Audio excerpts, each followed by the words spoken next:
What are we looking at today? I am going to be explaining to you how the sprites move to different points on the stage, different direction on the stage, for you to understand how it is being done.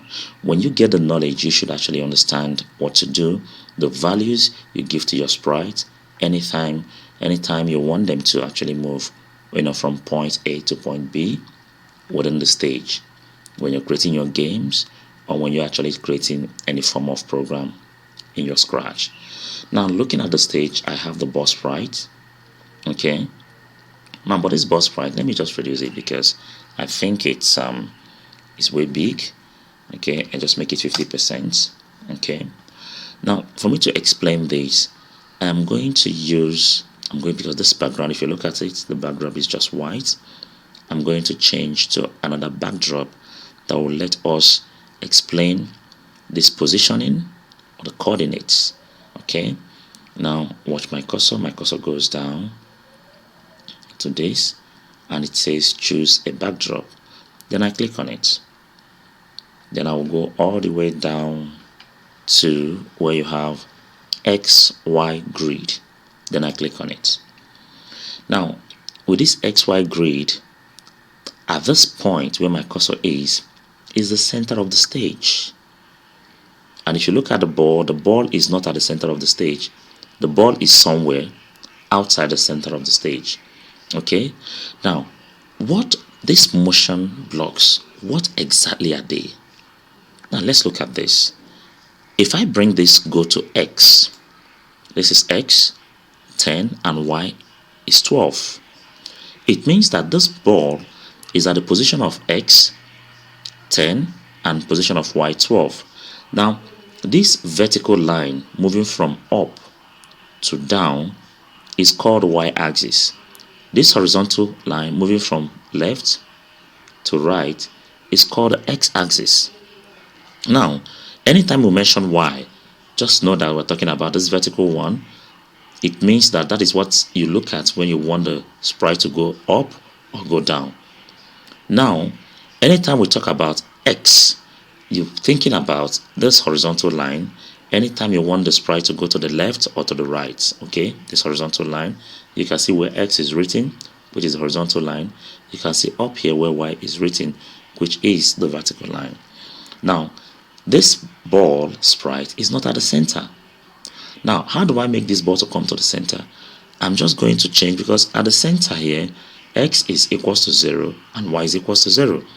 I'll just put my X to be 0 and I'll put my Y also here to be 0, and I click on this block here. My sprite is just at X equals to 0 and Y equals to 0, which means my sprite is just at the center of the stage. Now I can make my sprite to go up. Okay, in that case, let me use the glide. Okay, the glide. Now I want this sprite to go up here, and the maximum point for your stage when it is going up is 180. The maximum point for your stage when it's going to the left or to the right is 240. For up and down is 180, and from the right and to the left is 240. The maximum position you get for X is 240. The maximum position you get for Y is 180. So when you're creating your programs, you should know the values you use so that you don't exceed, you don't go outside the stage. Okay, so I want this ball to go up. So I will say, because I still want it to be, let it just go on this line up. In that case, it's not moving this way, it's not moving that way. My X will remain what? 0, but it's going up. In that case, my Y will remain 180. I'll make my Y 180, so it can go to the highest position of Y, and I click on this block, it goes up. That's the highest position of Y. Then I want it to come back again to this point. All I need to do is to change the Y here, just change the Y to 0, and I click on my block, it comes to this point.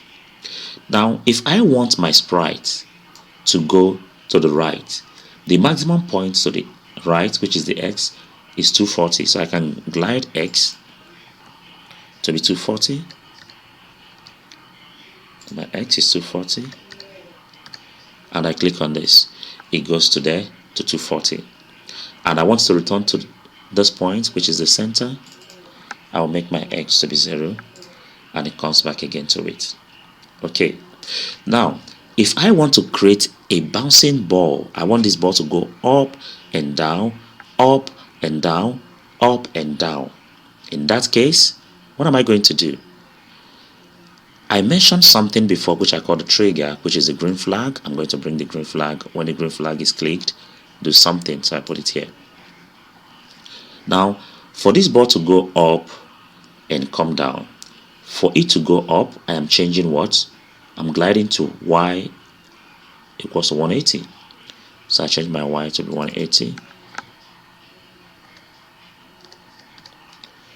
Then, and I want it to go up there and also come down. Okay? Then, I'm going to bring in another glide. Okay? I'm not too fast so you can't understand what I'm doing. I bring this back again and I leave it to y to be 0 because it will go up to y 180 and come down to y 0. So when I click on this green flag, it goes up and it comes down. Okay? I click on the green flag again, it goes up and it comes down. Now I can make this ball to keep going up and down as if the ball is bouncing by going to control. When I get to control, I can just repeat it 10 times. It can go to 10 times. I'll drop it here. So when I click on the green flag, the ball goes up and down. The ball will continue to bounce up, down, up, down, up, down. You know, the ball will continue to bounce until 10 times. Okay.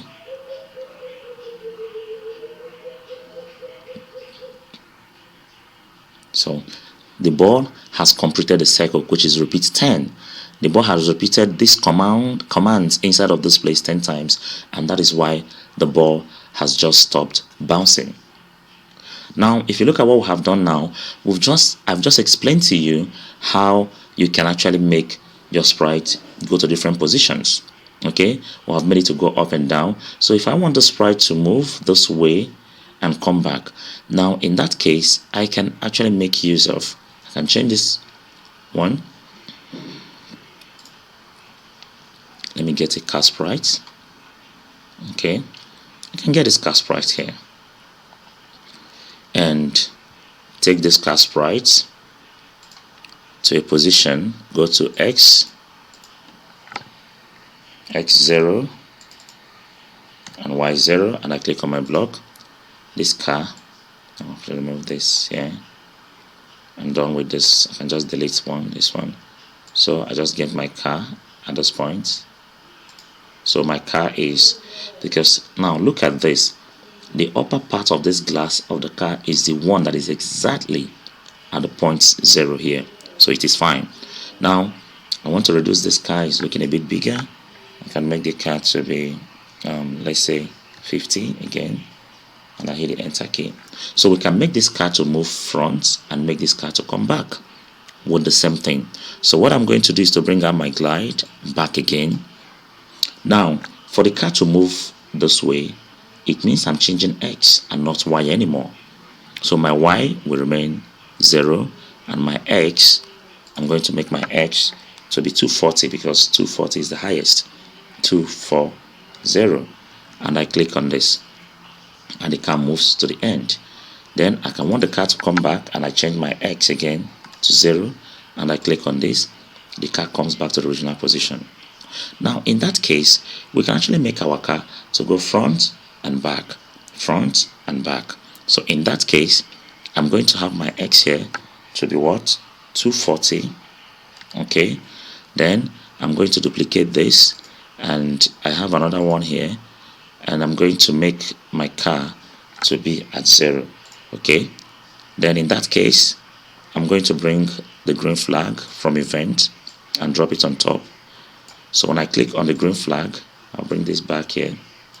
When I click on the green flag, it goes there and it comes back. I click on it again, it goes front and it comes back. I click on it again, it goes front and it comes back. Now, if I also want this to move that front and back, to repeat it for a number of times, I can bring in the repeat 10 again and drop here, and I click on my green flag. The car will go front, back.